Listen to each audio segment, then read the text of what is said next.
आज जगदीश जी भारती जी का आर्यावर्त साहित्य समिति द्वारा सम्मान किया गया और जगदीश भारती जी हाड़ौती के प्रेमचंद मुंशी कहलाए जाते हैं और आज हम इनसे कुछ बातें करेंगे। आइए जगदीश भारती जी से अपन कुछ बातें करते हैं। आपको ये सम्मान पाके कैसा लग रहा है? भाई आदरणीय जी, आर्यावर्त साहित्य सम्मान पाकर मैं हृदय से बहुत प्रसन्न हूँ, खुश हूँ। किसके भाग्य में इसे सम्मान मिलना और साहित्य सम्मान मिलना, एक पंक्ति लिखने में बहुत दिक्कत आती है और किताबें लिख करके उसका सम्मान पाना तो आदमी के लिए बहुत बड़ी गौरव की बात है। मेरा बहुत बड़ा एक तरह से गौरव की बात है मेरे लिए। इस संस्था द्वारा आपको सम्मानित किया गया, कार्य आपने किए हाड़ौती भाषा के लिए, हाड़ौती साहित्य के लिए, उसके बारे में थोड़ा गहराई से बताइए। जी, मैं वैसे गांव का रहने वाला हूं, गांव से आता हूं और मैं शुरू से ही साहित्य के प्रति मेरा रुझान था।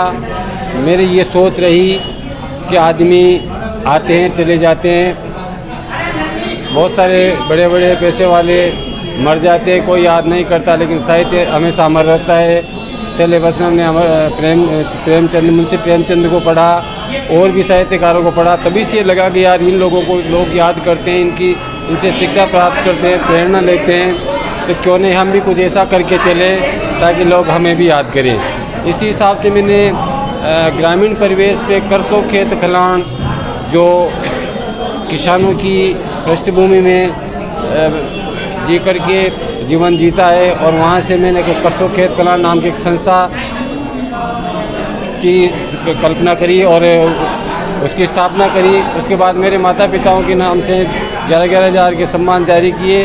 करसों खेत खलिहान के उद्देश्य में जैसे चढ़ी चुगा स्थल बनाना और गौशाला खुलवाना, हमारी लुप्त होती लोक संस्कृति को वापस लाना, इस प्रकार से पुस्तकें लिखना, बहुत सारी चीज़ें ऐसे आयाम हमने खेल खड़े किए गाँव में, पुरानी संस्कृति को वापस लाने के लिए पुस्तकों की रचना की। इस प्रकार से हम काम कर रहे हैं सर। और साथ में मैंने कहानियाँ भी लिखी है, एक राजस्थानी में उपन्यास लिखा है बंजारा की टोल, और एक पुस्तक कहानी संग्रह भी लिखी है मैंने पाछी बावड़ जे मिजाजन, और भी बहुत सारी ऐसी 5-6 पुस्तकें और चल रही है सर। हाड़ौती में काम करने का मज़ा आता है, काम कर रहा हूँ मैं अपनी संस्कृति के लिए। इसी वजह से आर्यावर्त साहित्य समिति ने मुझे ये सम्मान दिया।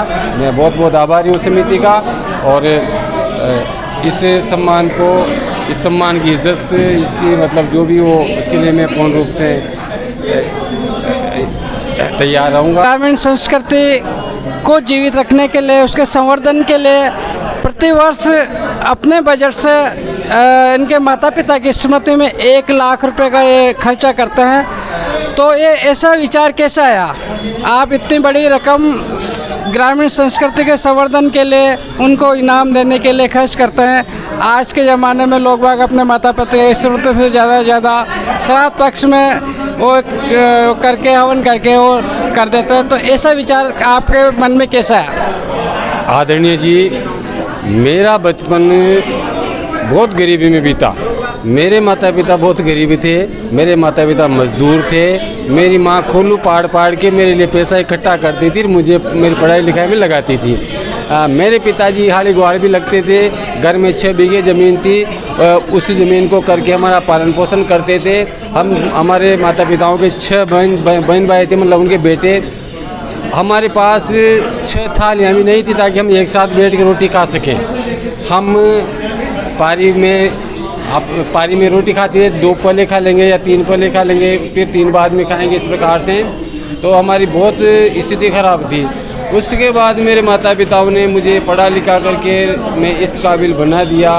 मैं सरकारी नौकरी में आ गया। उसके आने के बाद मैंने सोचा कि यार हमारे पास क्या था, मेरे पास कुछ भी तो नहीं था। जब मैं इस स्थिति में आ गया हूँ तो क्यों नहीं मैं मेरे माता पिताओं के लिए, जिन माता पिताओं ने मतलब कष्ट सहन करके और मुझे इस लायक बनाया, तो मैं उनके लिए कुछ करूँ। तो मैंने मेरे माता पिताओं के नाम के लिए, उनको अमरता प्रदान करने के लिए, उनका एहसान तो चुकता नहीं है, चुकेगा भी नहीं मुझसे, लेकिन मैं इतना सा तो करूं कि उनके लिए मैं 11-11 हज़ार का सम्मान देके 12 महीने में एक बार उनके नाम की चर्चा करवा दूँ।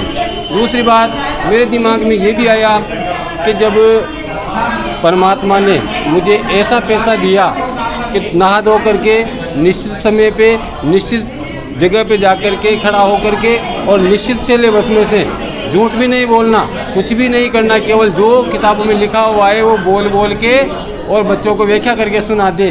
उसी में इतनी रोटियां मिल रही है कि मैं खुद तो खा ही सकता हूँ। शायद भगवान ये कहा होगा कि बेटे मैं तेरे को इतनी रोटियां दे रहा हूँ कि तू भी खा, औरों को भी खिला, फिर भी नहीं बीतेगी। तो फिर मैं क्यों गलत धंधे करूं, मैं क्यों दलाली के धंधे करूं, जैसे और भी धंधे बहुत सारे, ईमानदारी से अच्छा खाना मिल रहा है, अच्छी व्यवस्था है, भगवान ने सब कुछ दे दिया, तो फिर मैं क्यों इधर उधर डोलूं।